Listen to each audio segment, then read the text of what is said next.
Let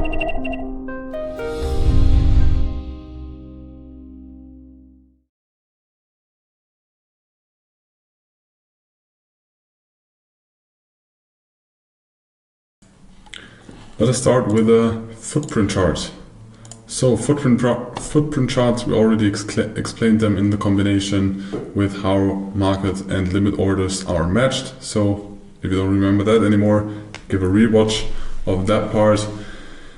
So a footprint chart shows you more the transaction on a level, and it shows you more information about buyers and sellers, and not only if price have been there. So in the candlestick, if you just check for the candlestick, you will only see the opening price and closing price and maybe the high and low of the candle. But with the footprint chart, there are different footprint chart settings, so it does not matter what it looks like, but most of the time you will have the most traded area, you will have the highs and the lows, and you will see how many contracts there are on each side. So quick revision. So on the right side you have the ask, so you have the buyers. On the left side you have the bid and you have the sellers.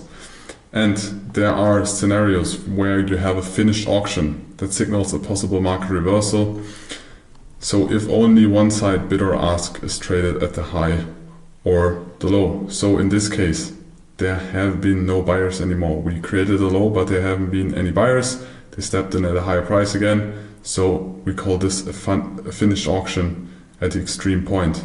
The same thing is on the other side. So we have a finished auction here as well, because there have been no sellers anymore, so no bids anymore at this price level.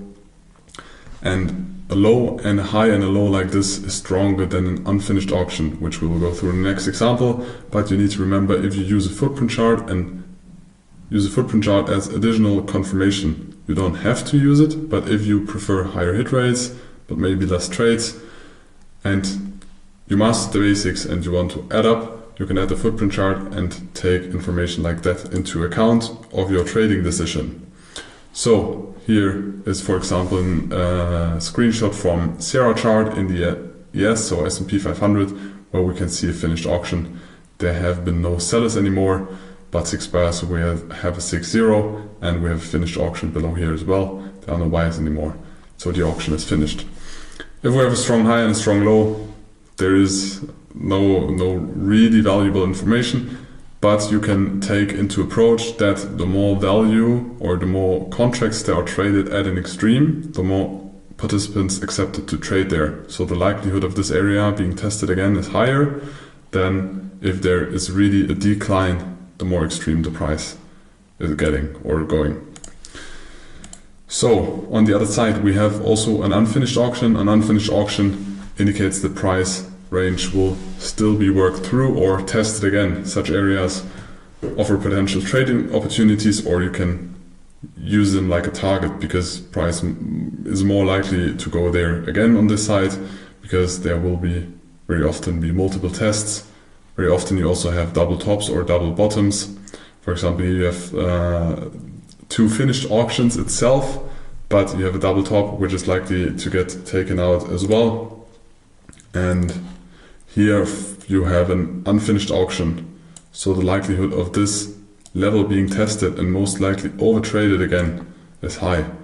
On the other side, on the bottom, we have a finished auction, but here again we have a triple bottom, or we have a price level that is tested 3 times, so it is likely that we take out this high, and in this day or in this trading session we will also take out that low, until we have the preferred version, always the strong highs and lows. Exchanges don't like unfinished auction, and that is the reason or logic behind this, and you can use this very good as additional confirmation. Another example out of Sierra chart, we have an unfinished auction here, because we have a finished auction in the beginning, then we have an unfinished auction, but in total we also have tested 2 times this price level.